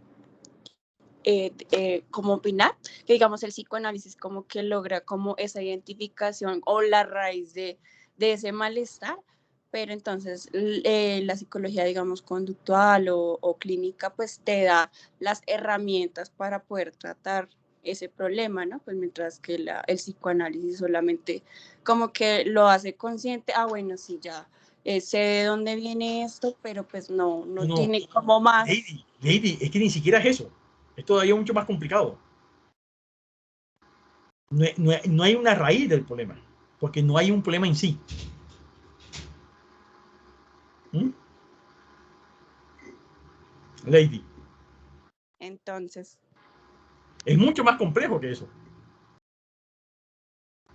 Es decir, no hay un problema en tú sí. le dices a esta paciente que te dice esto, como que yo quiero que me diga qué hacer con esto, pero pues según, bueno, tu enfoque, tu psicoanálisis, tú no le vas a dar esas herramientas. No se las doy. La gente también, pues, por eso también va a consulta, ¿no? Porque claro. pues realmente Sí, desea cómo poder sí, trabajar. la gente quiere muchas cosas, sí, pero el problema es que yo se las dé. ¿Mm? Ese es el asunto ético. A ver, yo tengo gente que quiere, no sé, tener mucha plata y quiere ganar más plata y quieren técnicas para ganar más plata. Sí, me imagino, ¿sí? La gente quiere muchas cosas. El asunto es que yo se las voy a dar. ¿Mm? Primero, no la sé. Segundo, no me interesa. Yo creo que si quiere tener mucha plata, yo creo que hay otras maneras de ganar plata. Yo no ni la sé, ni tampoco me interesa. Porque eso no es un asunto de psicoanálisis. ¿Mm? Más bien la pregunta que yo le haría a esa persona es, ¿usted para qué quiere tener tanta plata? ¿O para qué quiere más plata más bien? ¿Para qué quiere uno más plata? ¿Mm? ¿Qué significa la plata en su vida? Y ahí comienza a aparecer lo que hablamos hace un rato, el significante plata que tiene que ver con su vida. ¿Usted qué cree que la plata le va a dar? ¿Mm? Esas son las preguntas que se haría en un psicoanálisis. Mucha gente no quiere preguntarse eso, sí, todo el mundo tiene derecho a no. Es decir, es una obligación que la gente se haga preguntas. Por eso que la discusión de que si esto es obligatorio, no, la gente no tiene obligación de preguntarse eso, no. Si la gente no se lo quiere preguntar, no se lo pregunte ya y se va. Eso es. Pero bueno, no sé qué otra pregunta tengan sobre eso. No sé, Lady no sé si se fue, no sé si está por ahí, no. No sé si se le cayó la llamada o no. Porque no la veo ahora. Por ahí. Bueno, voy a leer parte de este último capítulo, las últimas 2 páginas. Dice, para escuchar el dolor hay que tener cuidado de no caer. Estoy en la página 46. Para escuchar el dolor hay que tener cuidado de no caer en la tentación de un furor curandis, lo que estamos discutiendo precisamente, curar. Es decir, si yo vengo aquí a que me trate de mi ansiedad de hablar en público o mi timidez de hablar en público, se lo voy a curar. No, el furor curandis es que llamaba eso a Freud. Eso no hay que caer en eso, que es muy fácil caer en eso también. Claro, porque las demandas de la gente, y más si uno depende de la clínica, que, si, a ver, yo tengo la necesidad de atender pacientes y ver que soy exitoso para que otros me recomienden y yo vivir de eso bien. Si yo tengo esa necesidad muy fuerte en mí, va a ser muy difícil que abandone el furor curandi que dice Freud. Dice, para escuchar el dolor hay que tener cuidado de no caer en la tentación del furor curandis. El psicoanálisis solo pretende posibilitar que el analizante articule la verdad de su deseo. Ángela, la verdad de su deseo tiene que ver con la palabra plena en un primer momento en la teoría lacaniana. Bueno, como esa escucha del dolor no va a permitir que este desaparezca instantáneamente, no se puede medir sus efectos desde su eficacia, eficiencia o efectividad. Es decir, por eso no se puede medir. Es decir, no se puede ver qué tan eficaz es el psicoanálisis. Ni mucho menos evidenciar una práctica. Cuando se trata sobre lo inconsciente, una palabra dice más allá de lo que dice. Lo que dice es lo que no dice. Y lo que dice en el silencio también forma parte de la palabra. Por eso, la escucha apunta a elaborar. Es una elaboración, como decía Freud, del proceso psicoanalítico, es un trabajo psíquico. La palabra duelo es una variante fonética arcaica de velum, batalla, desafío. El trabajo del duelo no obedece a tiempos cronológicos, sino lógicos. Por eso no hay tiempo. Cuando un paciente te pregunta a ti, ¿cuánto dura esto? No hay una respuesta. No es porque uno no se la quiere dar. Es que no hay una respuesta. Entonces, sino lógicos. Por eso no se pueden establecer protocolos o guías de elaboración del duelo. Lo que se establece es más bien un espacio de decisión entre la vida y la muerte, como indica Freud, abro comillas. El duelo mueve al yo a renunciar al objeto, comunicándole su muerte, ofreciéndole como premio la vida para decidirla. Cierro comillas. La propuesta desde este pequeño escrito es transformar nuestra manera de escuchar el dolor, para que esto no siga el recorrido que lo convierte en sufrimiento. Para esto hay que creer que las palabras, como decía Freud, tienen poder mágico. También la escucha. El psicoanálisis es una práctica de la palabra y sobre todo de la escucha. Bueno, aquí viene una frase de una canción de un grupo de rock argentino que me gusta mucho, que se llama Callejeros, o que se llamaba, o que ya no existe ese grupo. Dice, creo que con una palabra puedo decir 1000 cosas. Si me cura las heridas, creo en tu voz. Y ahí termina ese capítulo. Bueno, ¿algún comentario, alguna pregunta sobre eso? Y vamos para el segundo capítulo que había para hoy.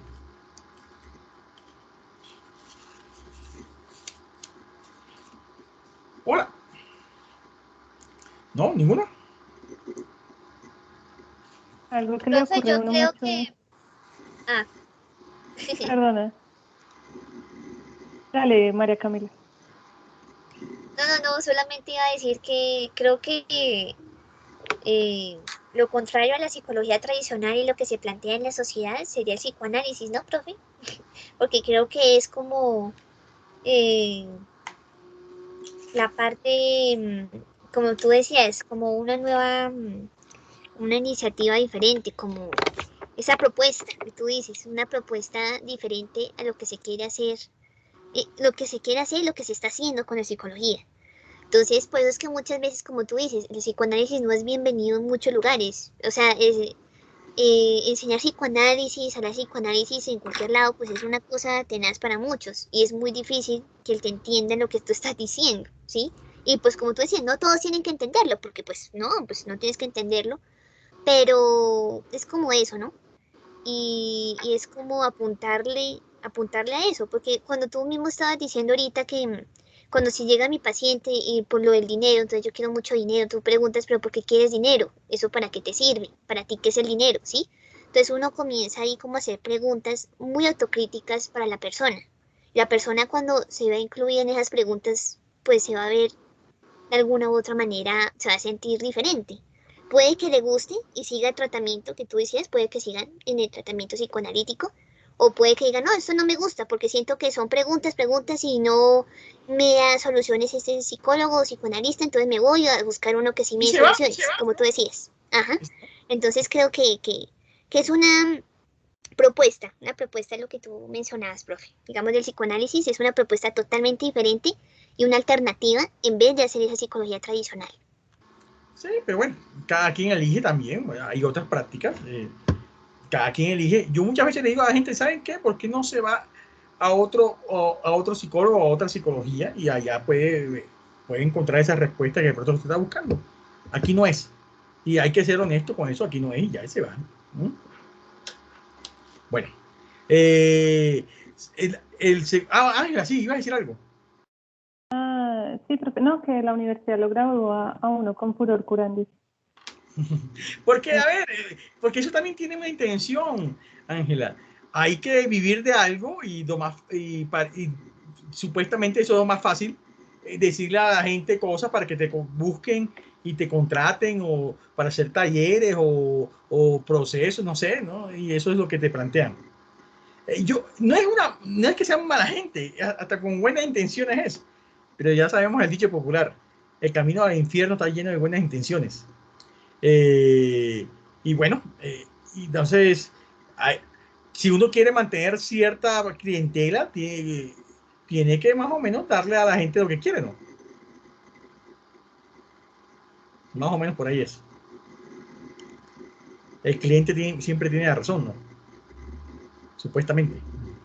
Bueno, voy para la segunda parte que tiene que ver con lo que han dicho precisamente el capítulo 7, que es lo que había para hoy, de este libro, que se hizo en el 2019, yo lo escribí en el 2019. El capítulo 7 se llama De los imposibles en la clínica psicoanalítica y las instituciones. Y bueno, este capítulo es un capítulo raro, yo lo escribí, incluso este capítulo al final, que es el último, yo creo que lo escribí hace muchos años. Claro, lo volví a reescribir para este libro. En este capítulo, por primera vez, es más, yo creo que es la única vez que yo hablo no un caso, de algo de mi práctica. Yo lo escribí yo trabajé en varias instituciones públicas y privadas, en Buenos Aires, en Barranquilla y en Bogotá. Esto es más o menos de mi experiencia en Bogotá ya, pero tiene que ver con mis prácticas anteriores también, en instituciones. Casi siempre eran instituciones relacionadas con la psiquiatría. ¿Por qué? Yo no sé. De esas cosas raras, bueno, sí sé. A ver, mi práctica en la universidad, cuando yo estudiaba, fue en clínica. Yo no hice práctica organizacional, hice una práctica social, pero en séptimo semestre, que era obligatoria, educativa también. En ese momento se hacían prácticas de séptimo, octavo, noveno, décimo, eran 2 años haciendo prácticas. Eran de los 10 semestres y los últimos 4 semestres eran de prácticas. Yo hice mis prácticas en séptimo y octavo, educativa y social. Y en noveno, yo elegí hacer clínica 1 año. Yo me pasé todo 1 año haciendo clínica y elegí la sala de psiquiatría, porque donde yo estudié, en Barranquilla, la universidad tenía su propio hospital y tenía su sala de psiquiatría. Y yo elegí trabajar con psicóticos durante 1 año. Y me encerré ahí 1 año. Cuando yo me encerré, no es que pasaba todo el tiempo encerrado, pero casi duraba mucho tiempo con ellos. Esa fue mi práctica. Trabajar con pacientes diagnosticados casi siempre con psicosis o relacionados con psicosis, que era casi siempre los pacientes internados en esas salas de psiquiatría. Debe ser por eso que durante los primeros años de haberme graduado, yo trabajé en muchas instituciones psiquiátricas, tanto en Barranquilla como en Buenos Aires como en Bogotá. Hasta el 2007, es decir, duré casi 9 años, 2008, duré 10 años trabajando en instituciones psiquiátricas diferentes, con diferentes poblaciones, desde niños hasta adultos. Este texto es de una institución psiquiátrica, bueno, con niños. ¿Te dirán con niños? Sí, con niños. Aquí en Bogotá había, no sé si todavía sí, no, esa no existe, no sé si están parecidas. Esa no existe porque yo precisamente hoy me acordé de eso. Esa dejó de existir hace unos 10 años más o menos. Esta práctica, cuando yo llegué a Bogotá en el 2003, Trabajé hasta el 2006 en ella, es decir, 3 años. Estaba escrita Bienestar Familiar. Eran 2 niños y jóvenes, o adolescentes, niños y adolescentes, como llama el Código de Infancia y Adolescencia. Niños y adolescentes que eran diagnosticados con algún trastorno psiquiátrico y que no podían manejar las instituciones adscritas a Bienestar Familiar, de la red de Bienestar Familiar, que no eran inmanejables para ellos y nos los mandaban a nosotros. Es decir, nosotros trabajamos con los casos más difíciles de todo Bienestar Familiar. Es decir, los casos que no podían tratar en ninguna institución adscrita a Bienestar Familiar. Todas esas instituciones que ustedes conocen, ninguna podía manejar, nos los mandaban a nosotros. Y nosotros teníamos permiso ahí para hacer unas cosas que generalmente no estaban permitidas para otras personas. Es decir, tratamientos psiquiátricos para niños. Entonces yo llegué ahí a esa institución, muy difícil, con todas las problemáticas sociales que tiene muchos infantes y adolescentes, y con un diagnóstico psiquiátrico, es decir, peor todavía. Cuando digo peor, no es porque sea peor el diagnóstico, sino el mismo diagnóstico hace que la cosa sea peor toda, porque todo cambia, todo. Bueno, entonces yo escribí esto pensando, ¿y el psicoanálisis qué hace ahí? ¿Cómo hacer algo desde el psicoanálisis? Bueno, eso es parte de esa experiencia, y la otra parte de lo que yo escribo acá es pensando, yo después me aburrí y me fui para Bienestar Familiar a trabajar. Y gané un concurso y me fui. Y en ese concurso traté de trabajar desde Bienestar Familiar y fue peor, porque la burocracia institucional del Bienestar Familiar me cansó y tuve que renunciar. En el 2008 renuncié a todo y desde ahí me dediqué a la docencia completamente. Es decir, que desde hace 13 años yo soy un docente académico, investigador, que hago una práctica clínica privada, ya lo hacía desde antes, y ya abandoné. Yo prometí nunca más volver a una institución de esa. No quise más volver. Me cansé durante más de 10 años casi trabajando en ese sistema. Pero escribí esto en el 2019, es decir, varios años después ya había cosas que había escrito, nunca lo había publicado. ¿Será posible pensar el psicoanálisis en estos lugares? Si es difícil hacer una práctica clínica privada desde el psicoanálisis, desde una institución con esas lógicas burocráticas, de intereses políticos, económicos, de otras cosas más, es mucho más difícil. Claro que es mucho más difícil. Pero se me ocurrió escribir esto. Entonces, estas páginas que aparecen aquí en este capítulo, de la página 161 que estaba ahí, hasta la página que estaba ahí en el día de hoy, hasta la página, aquí dice, bueno, déjame ver, siento que no se me acuerdo bien, 186, y ya no veo acá, me tengo que buscar las gafas, hablan de eso, hablan de cómo pensar un psicoanálisis en estas instituciones. En las primeras páginas, yo otra vez comienzo a hablar voy a leerlas. Las primeras páginas dice: las instituciones son necesarias en cuanto cumplen una marca simbólica de la diferencia, la institución del lenguaje como instrumento mayor de humanización. Es por eso que la institución puede instaurar un discurso y por consiguiente un lazo social. El discurso no remite al esquema emisor-receptor, sino a la manera como los sujetos atraviesan los significantes. Eso es lo que hablamos hace un rato, de cómo uno se ubica alrededor de una serie de... Es como si los significantes lo ubicaran a uno. Y esos significantes se construyen a través de la historia, marcan esa historia, van marcando. Y uno se ubica en un discurso ahí. ¿Es posible el psicoanálisis en una institución? Es la pregunta que me hago ahí. De entrada se podría contestar que el psicoanálisis es la clínica de lo imposible, lo que estamos hablando en esta clase, en este curso. El psicoanálisis como un imposible también, o la práctica psicoanalítica como un imposible. Es la clínica de lo real. Así sea posible, ya es una ilusión. Por eso no hay que desfallecer.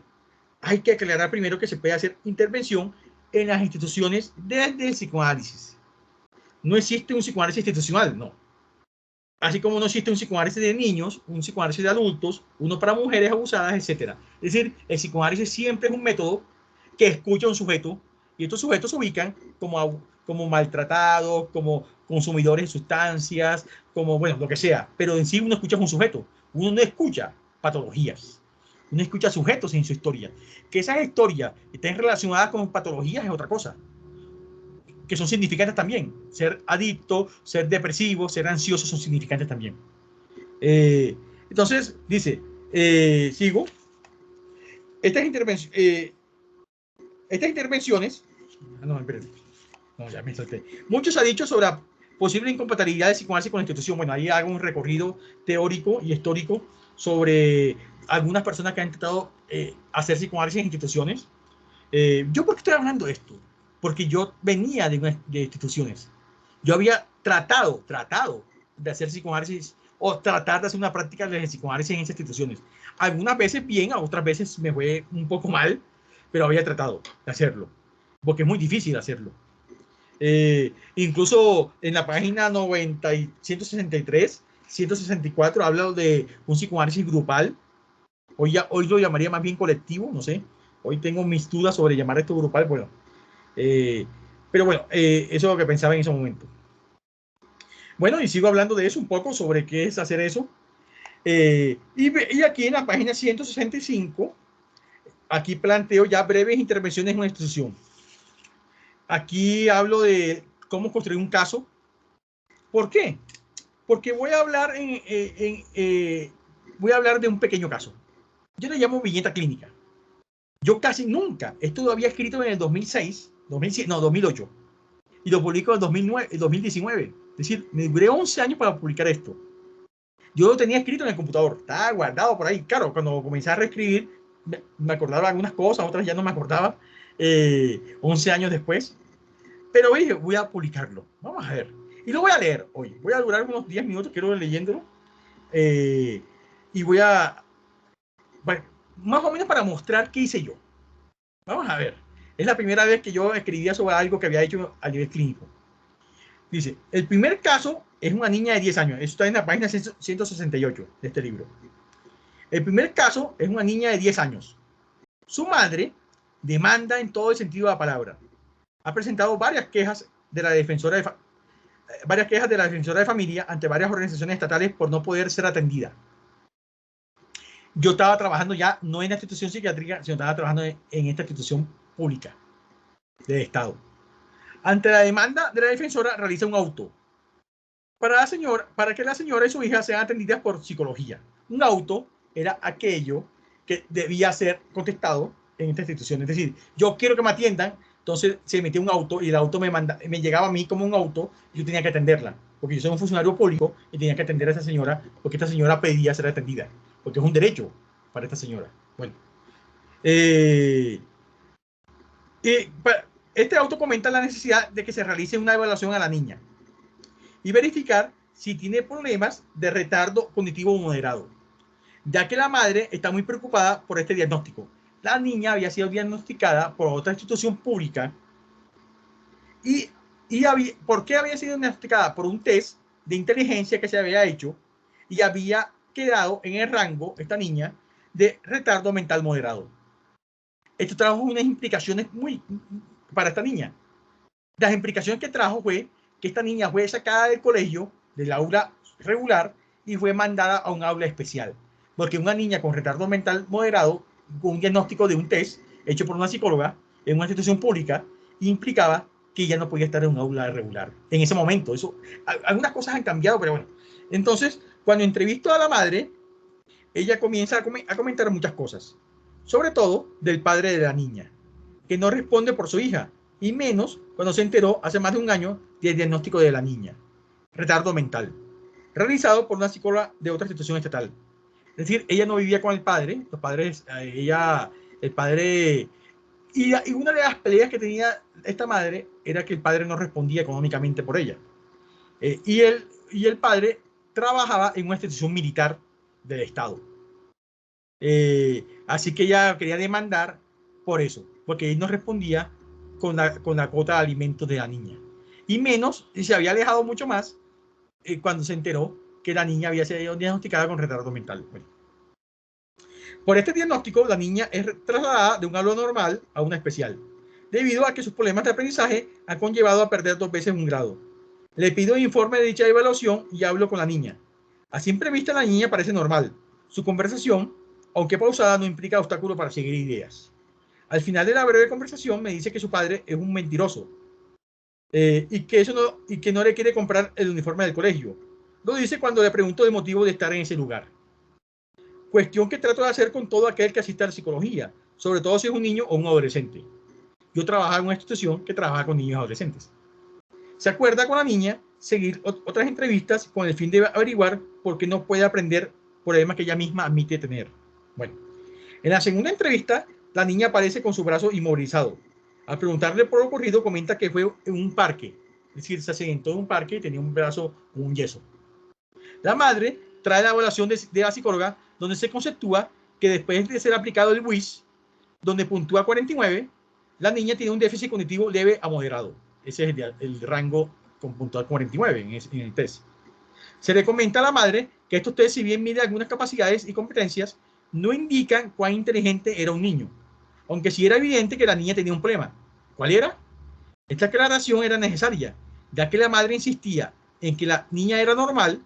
En ese momento era necesario mediar entre la etiqueta del test y la negación de la madre que ahí no pasaba nada. A entrevistar a la niña, esta comenta sobre el diagnóstico que de alguna manera responde por su incapacidad por aprender, ya que tiene un retardo mental. Ante esa respuesta casi certera se le dice, no me parece que por eso no puedas aprender. Y se le pregunta qué es lo que más se le dificulta aprender en el colegio y dice escribir. Se le pide que escriba su nombre.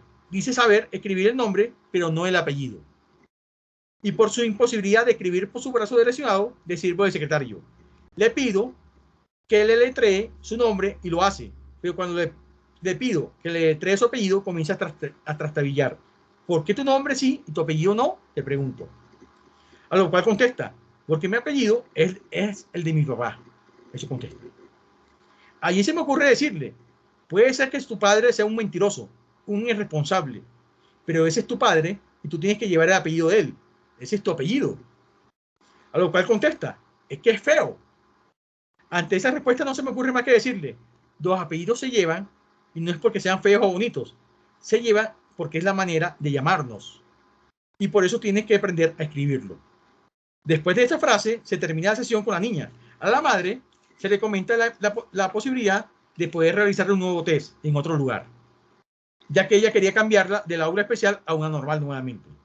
Propuesta que se apoyó, ya que de alguna manera se vislumbraba en la niña una acomodación a ese ser especial. Además, en el colegio le exigía de nuevo esa prueba para cambiarla de aula. En la tercera entrevista, la madre vuelve a comentar la situación con el padre de la niña. Este no quiere responder por su hija. Se le pregunta sobre la historia de esa relación, a lo que contesta haberlo conocido acompañando a una amiga a demandar a otro señor. Es decir, la madre conoce al papá de su hija porque era el compañero de otro hombre que su amiga iba a demandar porque no respondía por su hija. Así fue que conoció al papá de su hija. Además, a otro señor, ante esta frase, la misma madre dice, y resultó ser igual, dice la madre. Vuelve y reitera su queja comentando que lo intuteló. Para los que no son de Colombia, intutelar es un recurso jurídico para pedir los derechos, para que se cumplan los derechos fundamentales en la Constitución. Eso es la tutela en Colombia. Ante la imposibilidad de acotar esa queja reiterada, se entrevista a la niña. No sin antes tratar de mostrarle a esta madre que de alguna manera estas discordias sin fin entre ella y el padre de la niña colocaba en una posición muy difícil a la niña.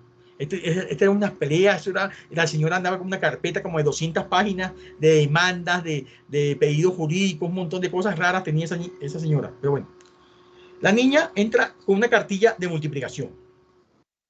La idea era mostrarme que ella sabía multiplicar, idea que venía de la madre. Es que para que vea lo inteligente que es, me dice la madre. Cuando le pido a la niña que me explique para qué trajo eso a la consulta, dice, es que lo pude hacer. Enseguida le pido que me comente cuál es la serie que más se le dificulta. Y dice, la del 3. Porque la del 2 es fácil, dice. La de multiplicar, la tabla de multiplicar. Bueno. Enseguida le digo, claro, es mucho más fácil que sean 2, porque con 3 las cosas se comienzan a complicar. Tú y tu mamá están bien, son 2. El problema es con tu papá, que son 3. A lo que la niña me dice, no entiendo. Ese no entender me hace pensar que hay algo que ella no quiere entender, algo que tampoco quiere entender la madre. Entendimiento que pasa por un no saber nada de eso, es que es inconsciente. Algo que para la niña se traduce en retardo mental, incapacidad para entender. y que algo tiene que ver con la asesoría de esta niña y de la madre. Al final la niña comenta que ya puede escribir su nombre y dice, pero mi apellido es difícil. A lo que le digo, difícil puede ser, pero eso no indica que no lo puedas hacer. Freud creó el psicoanálisis para exponer que la sexualidad es constitutiva del sujeto humano y que deja huellas en el psiquismo. Esta sexualidad infantil es lo que se reprime en el inconsciente y al retornar lo hace en forma de síntomas. ¿Será esta niña el síntoma de sus padres? Una madre que se queja en todos lados y un padre que al parecer no aparece en ninguno. Hay que anotar que este padre ha sido citado y no ha acudido a ninguna cita. Se presenta en este caso una realidad en que la sexualidad infantil es localizable como lugar que quiere decir una verdad relacionada con la historia de esta niña. El papá dice que esta niña fue un error, dice el papá de esta niña. La madre dice, fue una noche de borracho. Sí, una noche de copas. ¿No será esta la verdad que la que la niña no quiere saber? El niño presentifica esta verdad ocupando un lugar de síntoma, de síntoma de la verdad de lo sexual del adulto. Si esto es para el padre, ¿qué será para esta madre? A la niña le es aplicada otra prueba. Después de varias sesiones, ya estamos hablando de 4 sesiones más o menos, habían ya. Puntúa 69. El límite para este test entre déficit cognitivo leve y normal. Sin entrar a cuestionar este test y su utilización, lo cual daría para otro trabajo, se evidencia que algo de lo no sabido comienza a aparecer. Bueno, dejo ahí. Dejo ahí. Es decir, la niña, después de varias sesiones, ella duró unas 3 sesiones más. Esta niña pudo, la mamá utilizó este test para llevarla a un aula otra vez con otros niños, un aula regular. La niña, después de como la 5ª, 6ª sesión, ya sabía multiplicar, ya sabía leer y escribir. No bien, pero ya sabía por lo menos leer y escribir más o menos. Y así termina este caso, mamá. Bueno, comentarios en estos 15 minutos que faltan de clase.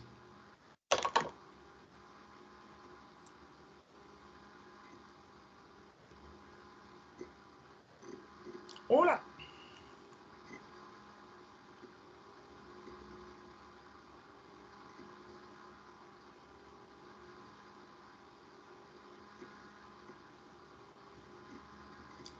Hola. Comentarios. ¿Qué piensan de esto?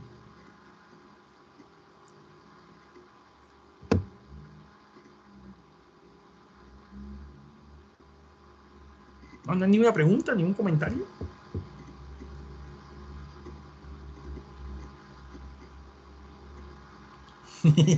Diego dice, todo es complejo. Sí, ¿por qué complejo, Diego? A ver, ¿qué pasó?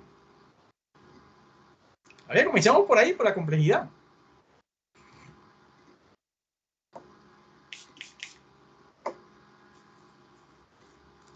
Diego, hola. Hola, profe, buenas noches. ¿Qué es lo complejo para ti? A ver, comenzamos por ahí. Pues yo digo que es difícil la forma en cómo se trata también, en cierto desde mi punto de vista, es tratar a las personas unas bases previas que pueden causar un malestar más grande del que tienes. Yo también pues comparto la idea de que un manual es estigmatizar a la persona, ¿no? Es catalogarla, encasillarla en algo. Y digamos que la raza humana, por decirlo así, es muy buena categorizando o categorizando.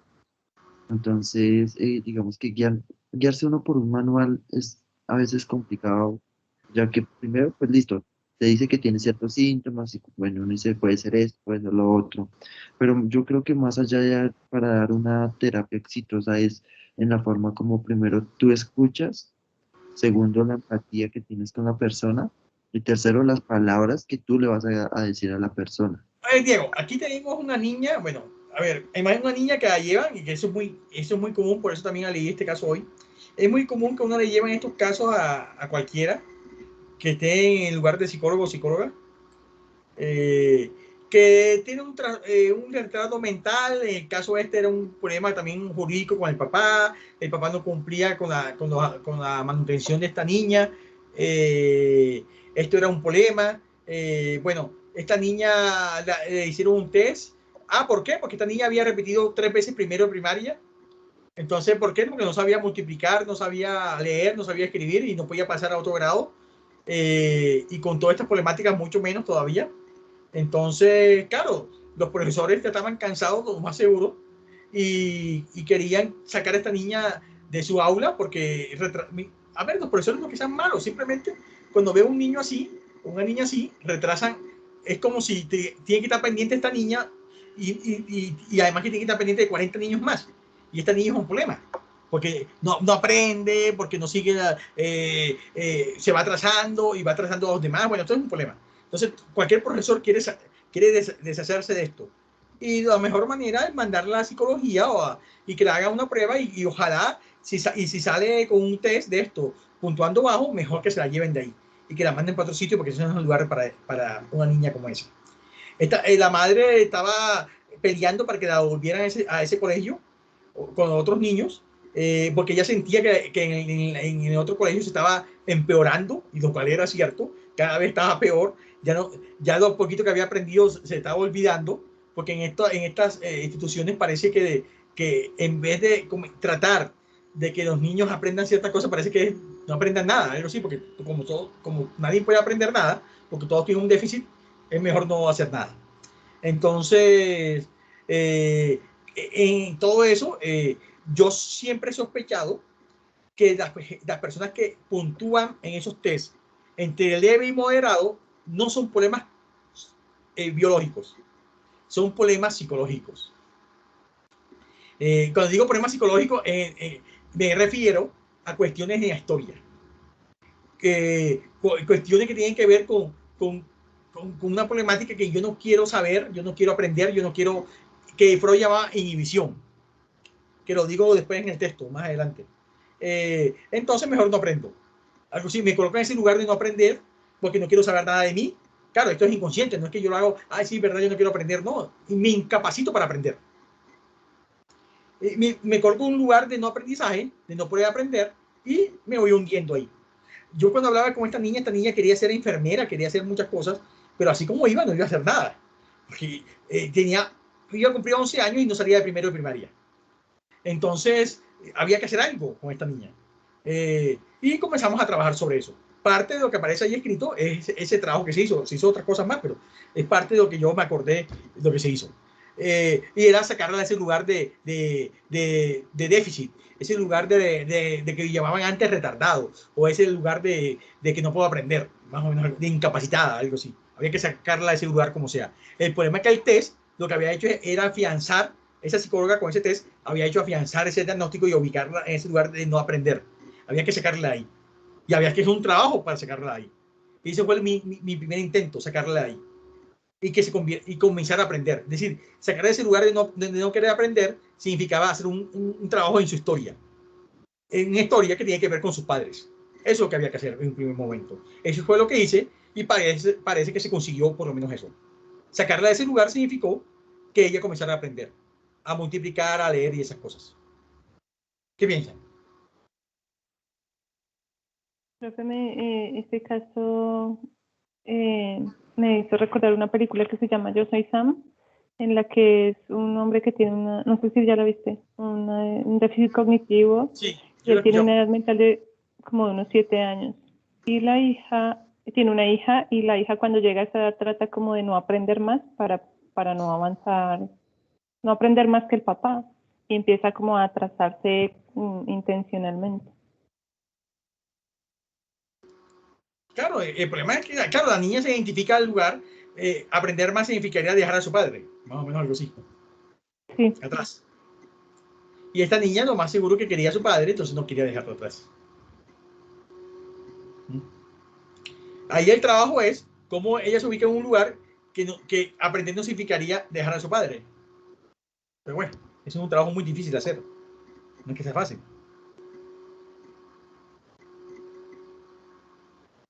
Bueno, sí, porque había que trabajar con los papás.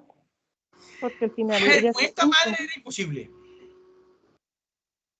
Miren, era una cosa insoportable. Esta señora llegaba con su carpeta de demandas, y había ido a fiscalía, a procuraduría, no sé qué, bueno, y se la pasaba 10 minutos hablando de eso. 10, 15 minutos, había que callarla. No, señora, ya. Y que yo, el no sé qué, el abogado, el no sé qué. Y la señora pareciera que era más importante su problema legal con el padre que su hija en sí. Estaba enganchada en eso. Claro, y el otro papá era un irresponsable, completamente. No se quería parecer. Lo cual era cierto, sí, el papá era un irresponsable que no quería responder. Pero el problema de la niña iba más allá de eso. Ese era el problema legal, la mamá con el papá. El problema de la niña iba más allá de eso.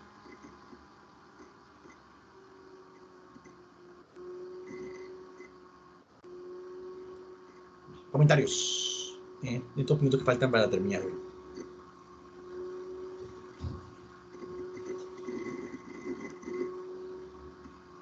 Lo legal a las uniones amarillas, sí.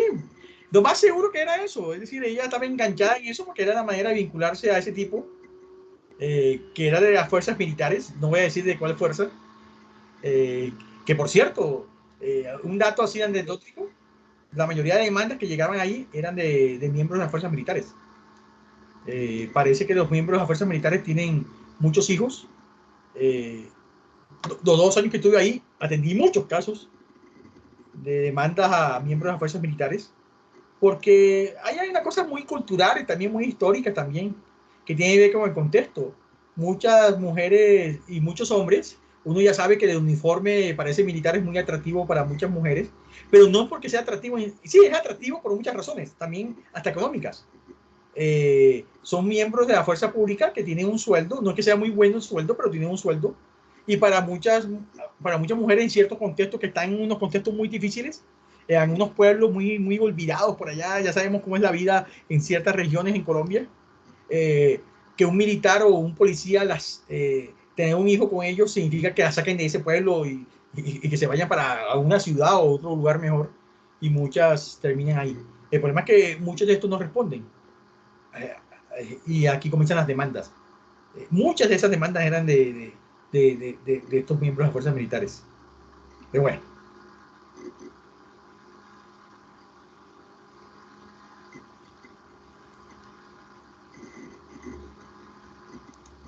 A ver, ¿qué otros comentarios?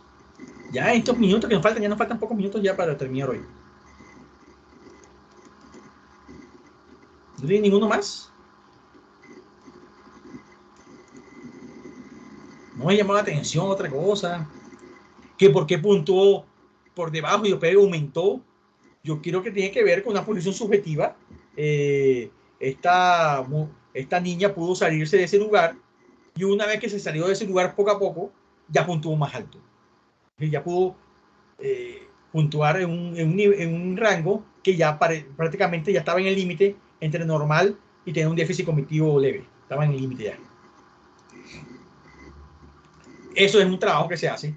Es decir, uno puntúa de acuerdo al lugar también que esté históricamente posicionado también. ¿Algo más? No sé.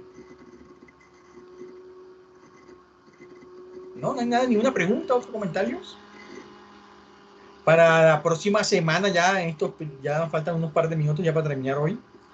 El texto que viene, aquí está, se llama Ideología, Salud Mental y Neoliberalismo en Colombia. Es mío también, escrito con lo que en ese momento era mi compañera de investigación. Hoy es la decana de Ciencias Sociales Humanas de la Universidad Cooperativa.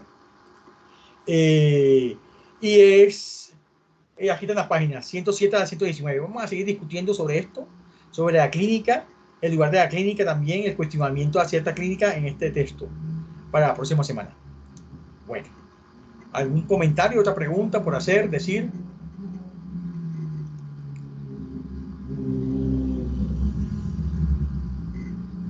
Para los estudiantes de la cooperativa, hoy se me olvidó colocarles el indicativo del tercer texto, se lo escribo ahora, en pendientes.